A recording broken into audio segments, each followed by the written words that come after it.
Ce qui me dérange dans le discours sur les femmes qui ont moins de désir dans les couples hétéros. Je vous fais cet épisode à chaud parce que je reviens tout juste d'avoir déposé mes filles chez la nounou et à l'école sous la pluie et j'en profite toujours pour écouter des podcasts. Et là, j'écoutais un podcast, une thérapeute de couple sexologue qui parle de la baisse de désir d'une femme parce que c'est un homme qui la questionne et qui demande comment faire pour donner envie à sa femme, comment faire pour qu'ils aient plus de rapports sexuels, voilà, il se questionne sur tout ça. Je ne citerai pas le nom du podcast parce qu'en fait, c'est des discours que je retrouve souvent, que moi-même j'ai pu avoir aussi quand je suis sortie de mes études de sexo parce que c'est comme ça qu'on nous a appris à, entre guillemets, réparer le désir des femmes. Et on ne nous a pas vraiment appris à regarder aussi du côté des hommes et le focus aussi sur eux, en tout cas dans les couples hétéros. Et je veux rebondir à chaud aussi parce que du coup, donc cette thérapeute disait des choses très très intéressantes, mais je vois que l'épisode tourne principalement autour d'un focus sur cette femme. Donc pour remettre le contexte, parce que dans les écarts de désir, il peut y avoir plein de situations particulières, là je vais me focaliser sur cette situation où, a priori, parce qu'on n'a pas la femme en consultation, hein, c'est principalement l'homme, et c'est ce qu'on peut voir des fois aussi en thérapie, où là la femme, elle aurait a priori beaucoup de satisfaction, qu'elle aime sa vie intime avec son mari, mais elle pourrait s'en passer, ou en tout cas, elle a moins de désir que son mari qui essaye de faire en sorte que leur sexualité puisse être riche, fréquente, etc. Donc vraiment dans ce contexte où la femme a priori a moins de désir, mais sa vie sexuelle a l'air satisfaisante. Et c'est là où on devrait finalement déjà s'arrêter. C'est-à-dire que ce monsieur qui consulte nous dit que sa femme, pour elle, tout va bien.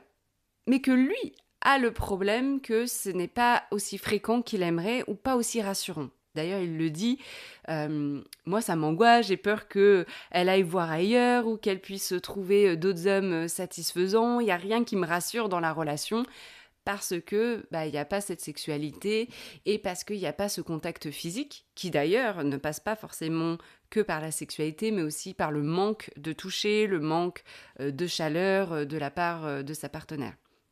Et ça me parle énormément et je pense que ça peut vous parler aussi à vous qui écoutez cet épisode. C'est des choses qu'on peut voir couramment où c'est un couple là avec des enfants qui ont une vie sexuelle avant les enfants assez satisfaisante, puis les enfants sont arrivés rapidement ou pas, mais sont arrivés, ont changé la dynamique de couple, ont augmenté la charge mentale, et un couple où il y a quand même une répartition des tâches assez juste, selon monsieur, mais c'est effectivement moi des couples aussi que je vois souvent en consultation, où il y a une bonne répartition des tâches, où l'homme peut être investi, etc. Mais il y a une frustration par rapport à la fréquence des rapports sexuels, alors que quand on a madame, elle peut dire « mais moi ça me va, on pourrait le faire une fois par trimestre, ça m'irait très bien, le reste du temps j'ai d'autres choses à penser. » Et puis je suis rattrapée aussi par le quotidien, par la vie de tous les jours, par les enfants, enfin même sans enfants, on est dans une société où tout va vite, où je ne connais aucune personne qui va me dire en séance « moi j'ai énormément de temps, je peux faire ce que je veux de mon temps ». J'en ai pas encore rencontré en séance. Donc nous sommes tous un peu pris dans ce tourbillon, dans ce tambour de machine à laver, et on a à peine le temps de sortir la tête de l'eau qu'une nouvelle vague arrive. Vous voyez un peu le truc ? Et du coup, l'erreur qu'on peut faire en tant que thérapeute est énorme. Et en tant que thérapeute, on peut faire des erreurs énormes quand on va faire des consultations sur justement ces écarts de désir. Que ce soit quand la femme consulte individuellement parce qu'elle a moins de désir et que il faut qu'elle consulte parce que ça crée une pression, parce qu'elle a peur que en fait son couple s'effrite à cause d'elle, entre guillemets. Parce que des fois, elle consulte à la demande du partenaire parce que elle a un problème puisque c'est elle qui n'a pas de désir. Et des fois, dans des rares situations, c'est les hommes qui vont venir consulter en individuel, où ils se posent des questions de comment faire renaître le désir chez leur femme. Et puis dans le meilleur des cas, et moi c'est ce que je préfère, c'est quand j'ai les deux en face de moi qui viennent sur ce sujet-là, mais qui peuvent aborder ces angles précis. En tant que thérapeute, on peut faire des erreurs parce qu'on est dans une société hyper sexualisée où ce qui prime, c'est la jouissance, la performance, la rapidité, l'intensité, etc., Je vous invite à aller écouter mon TEDx justement à ce sujet-là parce que ça va compléter ce que je suis en train de dire. Mais du coup, on va souvent, par erreur, oublier pas mal d'aspects. On va oublier déjà de mettre des fois l'intention sur monsieur. Parce que ce qui est intéressant de savoir, c'est qu'est-ce que ça veut dire pour lui de faire l'amour. Et puis pour elle aussi, mais qu'est-ce que ça veut dire pour lui? Qu'est-ce que ça vient nourrir chez lui? Et quand on creuse, parce qu'il faut aller creuser, parce que, pareil, je vais faire des généralités, mais pour beaucoup d'hommes, c'est difficile de mettre des mots sur leurs émotions, c'est difficile de expliciter ce qu'ils aiment vraiment dans cet acte intime, ce qu'ils aiment dans la sexualité, parce qu'on leur a appris en tant qu'hommes que ils aiment tout, faut tout aimer, et surtout, il faut être très performant pour être un bon amant. Et que le couple, le ciment du couple entre guillemets, est le sexe. Et donc du coup, s'il n'y a plus tout ça, on est perdu. Et là, les hommes comme les femmes. Et là, je vous parle des couples hétéros, mais je le retrouve aussi dans les couples gays et les couples lesbiens. Mais donc, qu'est-ce qu'on vient chercher derrière cet acte sexuel?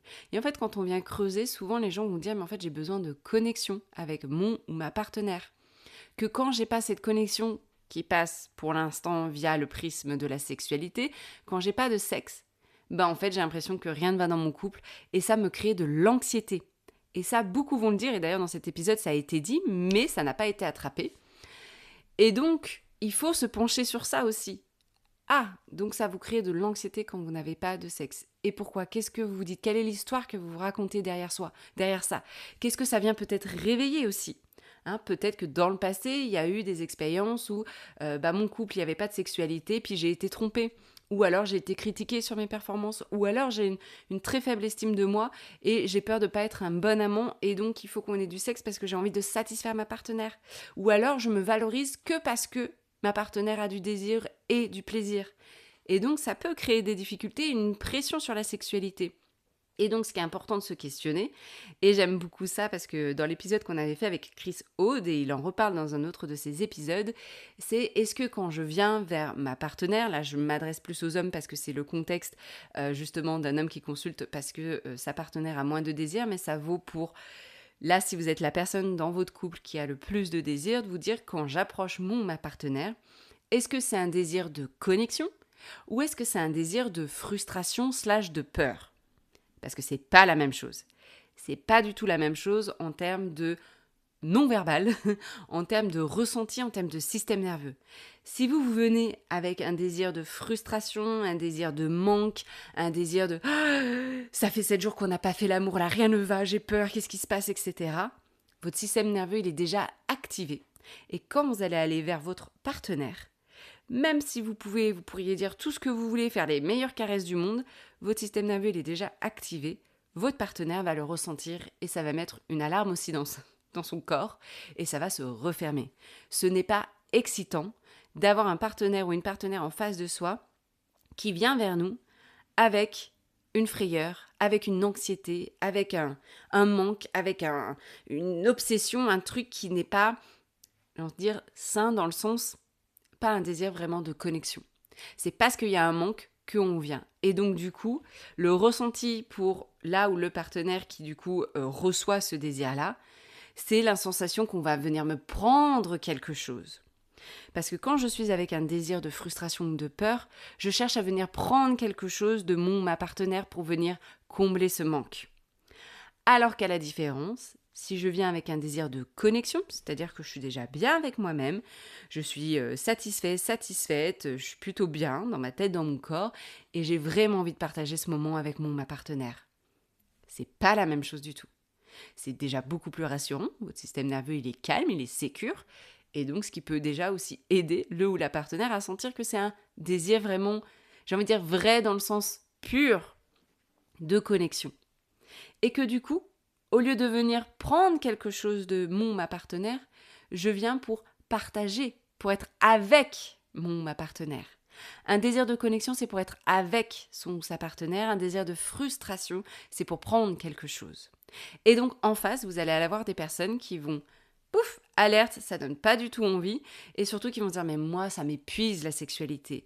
Et si vous êtes la personne qui vous dit, mais moi, ça m'épuise la sexualité, j'ai l'impression que c'est un truc que je dois encore donner, probablement, Effet miroir, à l'inverse, le ou la partenaire qui va faire cette demande de sexualité, peut-être dans un désir de frustration, de manque, et donc cherche à prendre quelque chose qui vous épuise. La sexualité doit être source, doit être une ressource, doit être source d'énergie, doit vous donner de l'énergie, et pour vous donner de l'énergie, ça doit être un désir de connexion. J'aime beaucoup vraiment cette nuance et j'espère que ça vous parle. Donc ça va être important en fait de traiter quand la personne qui a le plus de désir dans le couple vient, de venir creuser aussi ça, parce qu'on a tendance à trop se focaliser sur la personne qui a le moins de désir, et donc il faut aller réparer, il faut aller essayer de comprendre quels sont les blocages, quels sont les traumas, qu'est-ce qui peut vous exciter, etc. Très bien d'un côté si c'est la demande de la personne, mais des fois, et en tout cas là, souvent ce qu'on peut entendre, c'est que la personne, elle va très bien, que ça lui satisfait. Et donc on est aussi dans une société où c'est pas normal de pas avoir plus envie de sexe, ou qu'il faut une vie satisfaisante et fréquente dans la vie sexuelle. Donc il faut déconstruire ce mythe selon lequel un couple sans sexe fréquent est un couple qui va mal. Et des fois, on peut être au clair avec ça, mais quand même, dans notre pratique, vouloir inciter à quand même, on va essayer de trouver qu'est-ce qui va faire que vous allez avoir plus de sexualité ou quelque chose de plus satisfaisante. Et si je reviens, j'ai oublié sur ce désir de frustration, ce désir de connexion. Et pourquoi c'est important aussi de se focaliser, par exemple, sur cette histoire-là, sur ce monsieur qui est un peu oublié, c'est comment l'anxiété de performance, ou son anxiété, en fait, de pouvoir essayer de creuser et comprendre ce dont il a besoin lui aussi. Parce qu'on peut se concentrer sur ce dont elle a besoin pour avoir plus envie. Mais c'est pas sa demande à elle, c'est la demande du monsieur. Donc déjà rien que ça, au niveau biais, il y a un grand biais. Mais surtout, lui, en fait, quel est le besoin derrière ça? Son besoin de réassurance. Ok, c'est intéressant, vous avez besoin d'être rassuré, ça passe par le sexe. Quels pourraient être les autres moyens où vous vous sentez connecté à votre partenaire? Et moi, c'est un outil que j'aime bien partager à mes couples. C'est justement cette rosace sur les différents moyens de se connecter en tant que couple. Et c'est là où les couples réalisent qu'en fait, ça passe pas que par la sexualité, qu'ils ont aussi d'autres manières de se connecter. Ça peut être la sexualité, mais pas que ça. Là où ça devient problématique, c'est quand ce n'est que ça, que via ce prisme-là. Et du coup, qu'est-ce qui se passe? Ça finit par étouffer le désir de la femme, ou étouffer le désir du mari. Tout dépend. Mais donc, si vous êtes la personne qui a le plus, entre guillemets, le plus de désir, parce que souvent, il y a cette croyance aussi. Et pourquoi je dis cette croyance? Parce que vous allez me dire, mais je vois bien que j'ai le plus de désir, c'est moi qui initie, ou c'est moi qui en a envie, puis il ou elle me dit qu'elle n'en a pas envie. Quand moi, je viens aussi en séance discuter avec les personnes, la personne qui a soi-disant moins envie dans la relation, en fait, il y a beaucoup de désir. Mais c'est un désir qui est exprimé autrement que l'autre partenaire.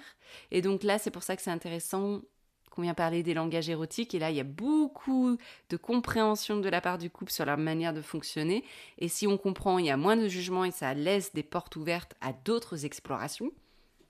Mais surtout, il y a aussi des fois une satisfaction, l'envie de se connecter différemment, et donc une possibilité pour le couple de se retrouver sur plein d'autres points aussi. Et comme il y a moins de pression sur la sexualité, quand il y a la sexualité qui se passe, eh bien en termes d'initiative, ça peut se faire beaucoup plus fluidement. Donc il y a ça à comprendre. Il y a effectivement déconstruire le mythe que ça doit être fréquent et à tout va. Il y a notre biais, ce que je disais en tant que thérapeute, parce qu'on peut donner souvent plus facilement des exercices à la personne qui a le moins de désir. Donc, souvent dans notre cas, on peut le voir, c'est des femmes, mais il y a des hommes qui ont moins de désir. C'est juste que c'est plus dur des fois pour eux pour faire le pas, et j'aurai un épisode de podcast aussi à réaliser, à vous enregistrer sur ça. Et puis, il y a plein de freins qui peuvent expliquer qu'une personne a moins de désir. La fatigue, la charge mentale sexuelle, la charge contraceptive, le corps, le rapport au corps, le temps, le fait s'il y a des enfants, est-ce qu'ils vont m'entendre, pas m'entendre, le manque d'intimité, le manque de connexion par différentes manières, du stress, etc. Donc, il y a plein de facteurs qui peuvent expliquer tout ça. Mais là, dans cet épisode, je voulais vraiment rebondir sur mon énervement face à ce genre de discours qui va encore une fois, du coup, réconforter, là, dans ce cas-là, je parle vraiment dans ce cas-là, l'homme qui, vous avez raison, je vous soutiens dans votre frustration, et on va essayer de trouver des solutions pour que votre femme ait plus envie. Évidemment qu'il faut écouter la souffrance de l'homme, mais je ne pense pas que c'est de l'aider de se focaliser que sur la femme. Pour l'aider, c'est aussi de lui dire qu'est-ce qui se passe à l'intérieur de vous, quel est le récit que vous dites, de quoi vous avez besoin, et d'aller creuser, parce que c'est jamais qu'une histoire de sexe et de fréquence. Quand je creuse avec ces hommes et quand je prends le temps, c'est pas ça en fait. on peut penser parce qu'ils viennent via cette porte-là. Et quand on creuse, c'est l'envie de partager des moments de qualité, peut-être l'envie d'avoir plus de contact, de tendresse, de rapprochement, etc., etc. Et tout ça, ça s'explique. Mais c'est pas l'objet de cet épisode, mais vraiment, si vous devez retenir qu'une chose de cet épisode, c'est de vous dire, quand j'approche ma partenaire, est-ce que je viens avec un désir de connexion ou un désir de frustration, de manque et d'anxiété? Si c'est un désir de connexion, le travail il va être différent de si en fait je viens avec un désir de frustration, de manque, d'anxiété. Soyez honnête avec vous-même. Vraiment, regardez-vous, prenez le temps avec de la distance de regarder quand vous le faites. Et de pouvoir en discuter aussi au sein du couple. Et non, en tant que thérapeute, je sais qu'on est biaisé parce que, en tout cas dans mes études, on m'apprenait que l'hypo-désir de la femme qui est moins de désir. Alors qu'il y a des hommes qui ont moins de désir pour plein de raisons aussi. Mais encore une fois, on se concentre sur la femme et qu'il faut l'aider à avoir plus envie. Et donc on va tout mettre en place pour essayer de réparer son désir. Et donc ça vient encore une fois valider, renforcer le fait que la femme elle a un problème, qu'il faut la fixer, que l'homme tout va bien, etc. J'extrapole, mais en fait c'est deux personnes qui sont en souffrance et il faut pouvoir aller regarder des deux côtés, ne pas en oublier un. Je me répète, mais voir écouter en fait les hommes qui parlent de cette frustration, de cette anxiété, parce que c'est lié à des peurs de ne pas être à la hauteur, la peur de ne pas être assez homme, de ne pas être un bon amant, de ne pas lui faire plaisir, qui je suis si je n'ai pas de sexualité, parce qu'en tant que garçon, en tant qu'homme, j'ai grandi avec ça, finalement. Je suis un vrai homme si j'ai du sexe, et du sexe fréquent, du sexe performant, et de pouvoir écouter ces craintes. Eh bien, on vous offre un espace de parole que vous n'avez pas souvent d'ailleurs. Donc c'est important pour déculpabiliser, pour que vous puissiez libérer la parole, pour que vous puissiez creuser, parler au fond de vous de ce que vous vivez, de ce que ça vous fait. Et puis de déconstruire ce sens standard aussi, le système hétérosexuel, et là je vous renvoie à l'épisode Sortir de l'hétérosexualité avec Jules Édouard, mais le système hétérosexuel, la manière dont ce modèle est construit, il crée des fois lui-même le problème du désir dans les couples par sa structure rigide, pressurisante et qui finalement laisse les deux personnes peu satisfaites. Et donc il faut aller regarder les solutions autrement. Et donc vraiment l'idée, quand un couple hétéro franchit la porte de mon cabinet pour une baisse de désir féminin, entre guillemets, on peut s'attendre à ce que je répare la femme, et d'ailleurs même la femme peut venir avec cette demande-là. Et moi j'ai envie de dire, si on arrêtait de la regarder elle ou la personne qui a le moins de désir dans le couple, pour regarder ce qui se joue entre eux, dans ce couple, dans ce duo, et aussi dans ce système qu'est notre société et qui peut des fois créer à lui-même toutes les difficultés pour lesquelles les couples viennent me voir. J'espère que cet épisode était clair pour vous. Je l'ai fait sans script, je l'ai fait à chaud. J'espère qu'il y a des choses qui ont résonné pour vous. Si cet épisode fait écho à une situation similaire à ce que vous vivez, n'hésitez pas à me partager, à me dire sur mon compte Instagram Camille Parle Sexe ce qui a pu vous parler, les questions peut-être qui vous restent. Et si ça vous a plu, évidemment, de laisser des étoiles sur votre plateforme d'écoute. Si vous ressentez le besoin d'explorer ces blocages de manière plus personnelle, de pouvoir explorer ces langages érotiques, ces désirs de frustration et ou de connexion, moi je vous accompagne en consultation, en solo, mais vous l'avez compris aussi, c'est mieux quand vous venez à deux parce que c'est là où on peut faire le plus de choses et que ça bouge le plus pour remettre du mouvement là où c'est figé. Je vous mets mon site internet dans les notes de description et puis sinon vous pouvez aller sur ma page Camille Parle Sexe, page Instagram, je vous enverrai le lien ou sur mon site internet camillebataillon.com. Merci beaucoup pour votre écoute et je vous souhaite une très belle semaine. Merci.